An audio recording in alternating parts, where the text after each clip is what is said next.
So we'll continue with the Hartlepool second round game in the 2014-15 Cup run. We've talked about the build-up of the match, Tom, so the match itself. Yeah, the match itself, I think it started when we came out and did the... we did shaking hands, and we did a split team photograph for... I can't remember what it was for. I think it's kicking out. Was it kicking out or something like that? Kick out. I think it was a kick out racism in football, which was great. And I think that we were ready. We were ready to come out, shake hands, get on with it. Yeah. We were ready for that. We come out, we were ready for the game. We shook hands, and we had this couple of minutes break in between the two. And I think it took the edge off a little bit. Right. But they had a new manager, Muzza, I can't be saying, Murray, who was something Murray, played for Carlisle actually, Carlisle captain and all that. They were up for it. They were up for it massively. And they came out the traps and they absolutely battered us. Yes. For 25 minutes, and we knew they would. We set the players before, and look, you're going to have to. There's going to be a time when you've probably never been in pressure like this before, and they're going to come out. They've got something to prove. They've got a new manager. He's fighting for his life. They're not doing that great in the league. This is their big chance. They're playing lowly Glyce Spartans. They expect to win. They're going to come up for you. And had players, they had a good team. There was a good team out. But a couple of things stood out. I had a kid called Bates playing centre half. And I remember him coming out and I said, boy, he's a big lad, look stocky. And then I looked at him, he had a tracksuit under his top. It was that cool, he had a vest on, a tracksuit top on, and his top. Right. And I'm thinking, what the hell's all that about, you know? So, and it just stuck in my mind. Right. They're not prepared properly, you know. Interesting. I've never seen any Sunday morning football. I've seen that. I've never seen it before in a game, so that sends his minds on other things. So I set the guys, look, 25 minutes before the game, they're going to come out, they're going to batter, stop on the game, and if it's 1-0 half time, we'll be delighted. So when the game they scored, they could have scored a couple of us. Peter Jeffries was absolutely unbelievable, as he always was for me. One of the best keepers we've ever had applied. So courageous as well. Oh, look, he is the hardest bloke you'll ever meet in your life. We played, digress slightly, we played FC United away on a Wednesday night. That wasn't FC United. No, it wasn't FC United. It was. I can't play away, but it was a Manchester team anyway. Yeah. No. We played them away, and they were on top of the league, and we had a young side in between this cup run. They had a centre forward who was a superstar. Yes. Peter Jeffries come out of his box, ran 15 yards out of his box for slide tackle. Yes. The guy was in through a goal. He took the guy out. I've never seen anything like. He took this slide tackle. Took this guy out. The guys went about 40 foot in the air. Fell on the ground. He's got the balls, kicked it out. Didn't get it. It wasn't a foul. Just he was a big lad, Peter, and he was just absolutely enormous. So he took this guy out. The guys went flying up. They're kicking off. He stood there, and none of their players went and confronted him because he had this demeanour about him. And we drew once each in between that cup run, and he was just like. Tough guy. He could have played in the Brian Slane, Scotty era. Yeah. You know when they were. Yeah. They were, they played in. They were down the mines. You know, they were miners. They were granite. You know, like these blokes. We just thought they're proper people. You know, and he would have fitted in that. He was that tough. Like. So he was outstanding first 25 minutes, 30 minutes, and then we slowly got into the game. So coming to half time, we were in the game. So we got into half time. Didn't really need to do any tactical changes or anything else. Just to keep it going, keep it working. We had Weary and Dan Hawkins. Their job was just to do the graft in midfield and let Stephen try and get in the ball. They were blown from the backsides at half time. So I said the tactics were we'll play them to they work till they're dead. Then we bring them off and we bring people like Richardson and Damon and these like proper footballers. They were footballers, but we had to get them to do a different job. Their job was graft. Yes. And Dan Hawkins was probably the best footballer we had. He was absolutely gifted. But had to do a grafting job. So, and then we had Huxley, I had Damo, I had Michael Richardson, I had proper players who come on and make a difference. And by that time we thought the game would have slowed down, and we were right that we would have brought our flair players on then. So it worked exactly how we thought. Stephen Turnbull, obviously, come on to his goal in a minute, but we trained on the Friday night, on the Thursday night before the game, and he was on set players, and he's so confident. Let me take set players. And Robbie used to take all the set players. Dan Hawkins took some as well. Dan Hawkins was gifted on dead balls. Stephen, and he was absolutely rubbish. I'm thinking, I wouldn't even put you in corners, never mind set players. You couldn't kick my backside, just jokingly. Yeah. Look, I'm going to score. I'll score. I'll show you. So, so the free kick come about. Robbie's on it, and I'm shooting across. Never let 20 take that. Never let him take it. And he mustn't have heard us. He probably did. He probably did.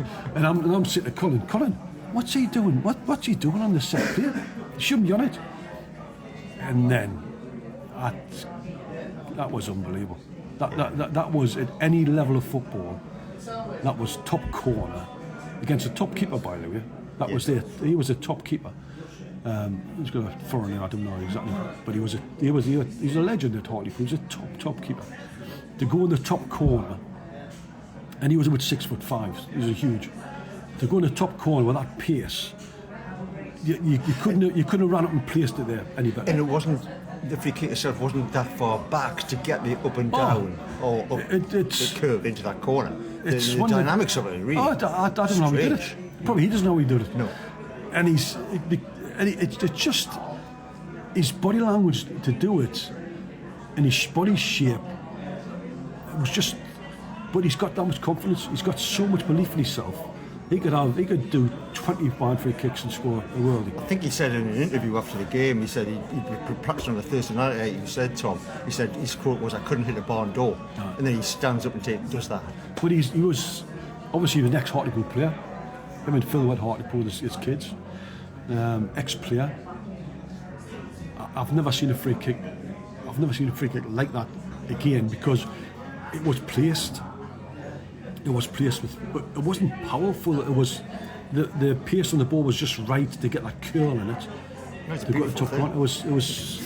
I keep on watching and thinking, I can't believe he's done that, And I still watch it now and think, I've never seen anything like that ever. And then the players just went ballistic. I ran the wrong way, so our spot was down the bottom end, so we went the top dugout. So we were looking. Yes. We were looking to the right, so everybody's running to the right. For some reason I ran to the left. And I'm running like an idiot with a water bottle, big fat lad running towards the Hartlepool supporters.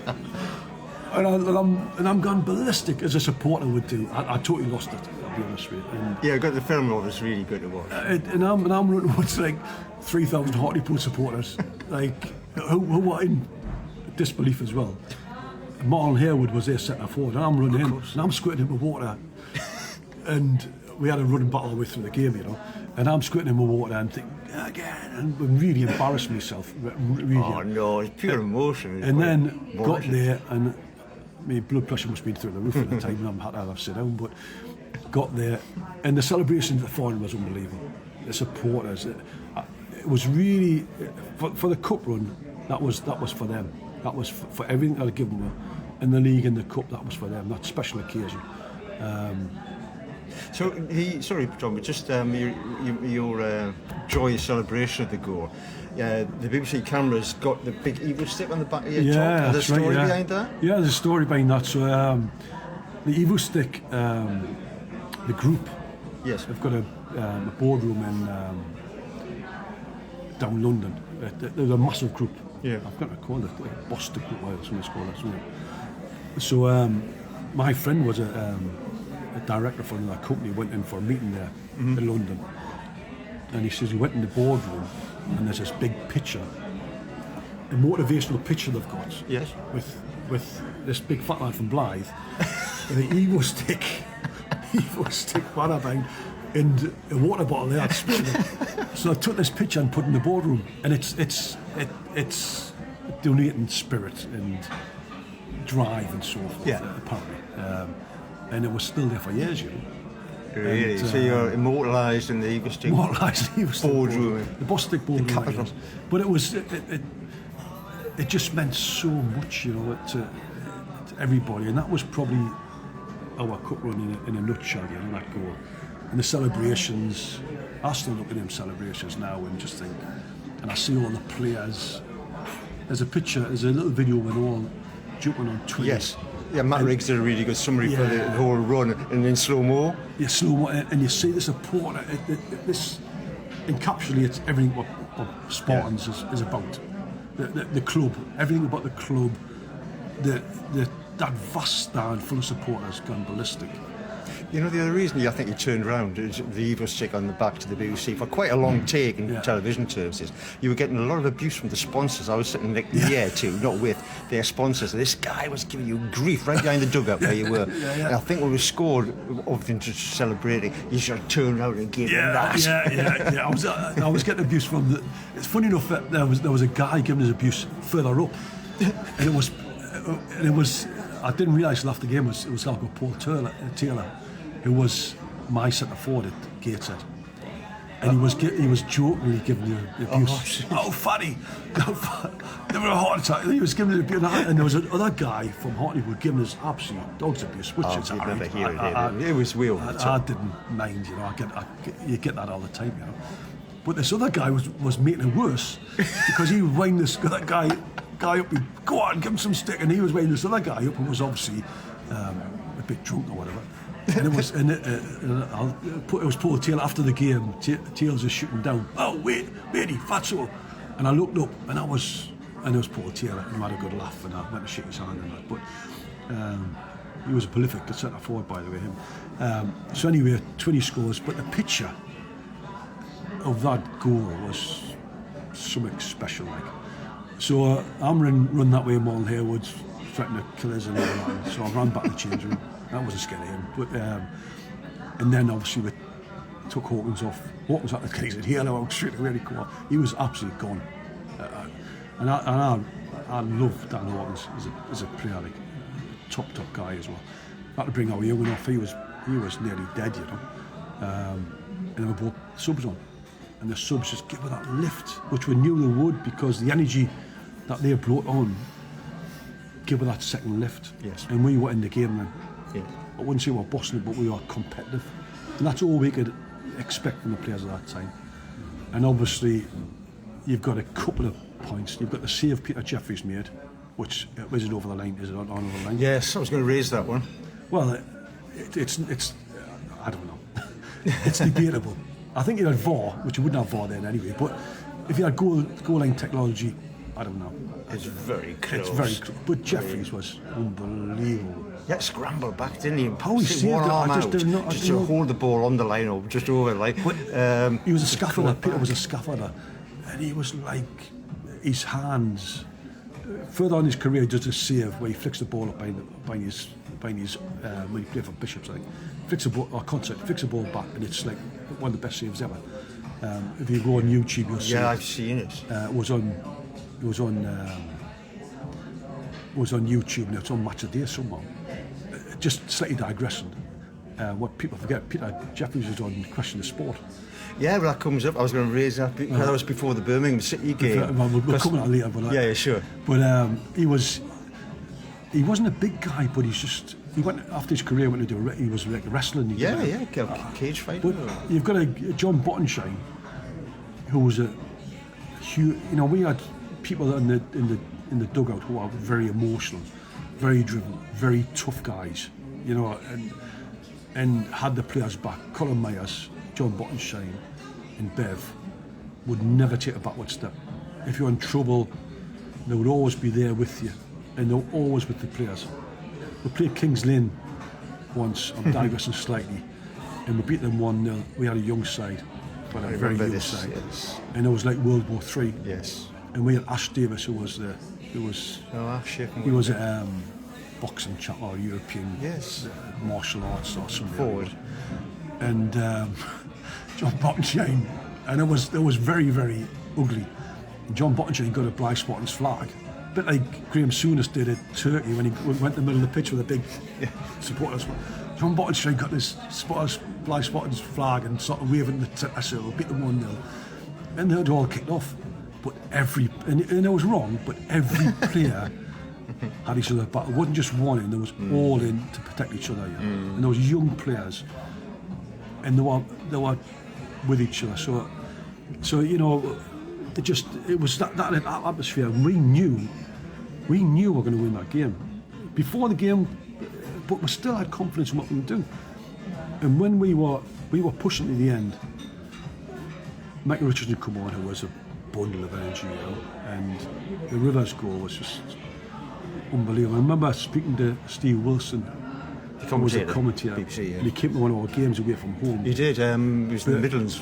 Birmingham team away. Yes, it was. And I remember he says, before the game, we did an interview before the game about players. Yes. And I kept in touch with him. I still speak to him now, actually. And I did I had to do a bit on each player, you know, which he did. And he was so professional. It was yeah, he's a lovely guy, wasn't he? Unbelievable. And that commentary for that game, for that goal, it's just been on the social media recently. Yeah, it has. It's like when you I think it's all over. It is now with the Kenneth Wilson World Cup it's like some iconic. David Wilson, is it David Coleman in the World Cup when the goal for Brazil. I know I'm getting dramatic here. Brazil against Italy, when Jorginho scores in the back post, drives in the back. I remember across. Yeah. Was that like unique commentary? I know it's a lot less. No, I know it has the same sort of quality about it. Yeah, it's timeless. The perfect line, perfectly timed. Totally timeless. Fits the occasion. But I mentioned about Bates before this thing on. Hartlepool player, yeah. He turns Bates inside out. Bates and Bates was a top player for Middlesbrough, and he's turned him inside out and took the ball through him. And I remember speaking to Rivers at half time. I says, "Look, you're against the guy who's got a bloody tracksuit underneath his top one. He doesn't want to be there. You get a chance, run him. And Rivers was now starting to be the player that I was seeing him. I saw Rivers. I signed him when he played for Whitley Bay in the Senior Cup final at Newcastle, and he was on the bench. And I went to watch him. And he was on the bench. He brought him on, and he was outstanding. And I signed him from Whitley Bay, and he had potential, but was never there. And he just got better and better in the cup. Yes. But the goal was unbelievable. Yes. Unbelievable goal, and the celebrations just went to another level. Yeah, it was. I remember people jumping on the pitch and that. And, there was. I One remember on Aaron occasion. Ramos. He brought loads from where he's from, Sacriston, I think it was. Sacriston club came, social club, a while from the social, but it was great celebrations. And then the chance they had at the end. Then the referee played 7 minutes over. Yeah. And I'm sitting there, come here, ref, for God's sake. And I remember, look me watch, and then we had problems with Martin Harewood. Obviously, we were time wasting at the time because they were going for it at the end. They were. And then severe pressure. And Martin Harewood, there was he was chasing this ball, and they were chasing time, and they come in our dugout, and I said, nobody touch that ball. Nobody touch it. Make them come, and it wasn't. We didn't have like. We only had one ball.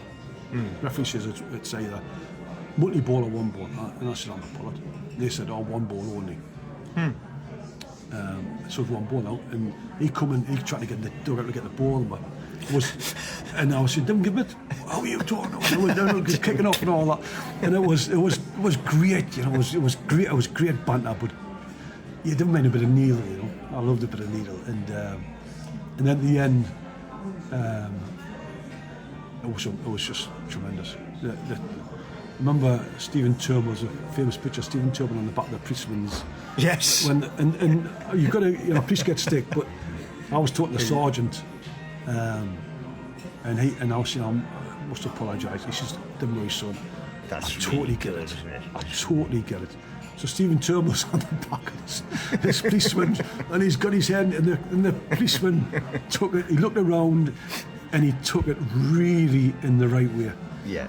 Really in the right way, Spot on. you know. And I believe Anth Lowther's brother broke his leg in the celebrations and all that. And Anth Lowther, you know. Yeah. Lovely bloke, a great miss, you know. But it was just unbelievable. And then, sorry, go on.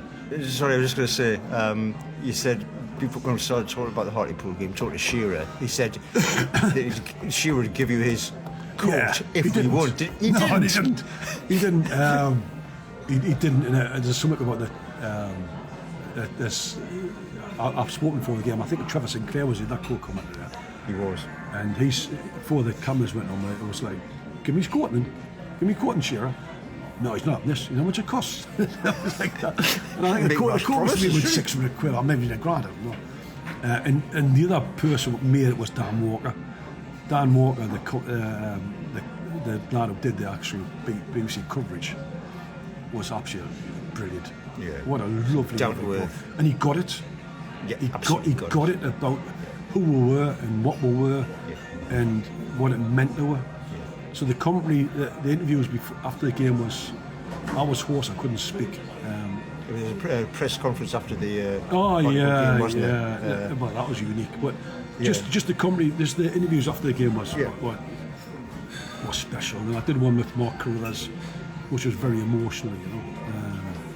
Meant a hell of a lot to me, to what we achieved for the club, you know. And then we had after the game press conference. Yeah, it's unusual for us. Which was very unusual, but it was just surreal.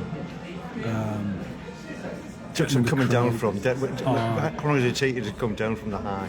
I'm still coming down now. I think. 10 years later, I still get a buzz. I still get a buzz just thinking about it. Yeah. But my family were there, which was very special. I went to the crowd and see my family as everything was kicking off and that. And, a lot of supporters deserved that. The supporters deserved what they'd been through previous years. That was a thank you to the supporters. So what happened after that was it really. That event was it. It couldn't have got any better than that. At any time, and what happened after that in the cup, after that in the league, that was it. That was unique. So whatever happened after that, we were going to have a massive plummet, which we didn't really. Well, we did in a way, but the next game was an up and down game. But it was a special time. Yeah, great. Thanks, Tom. And we'll come to the next game, Birmingham City, next time.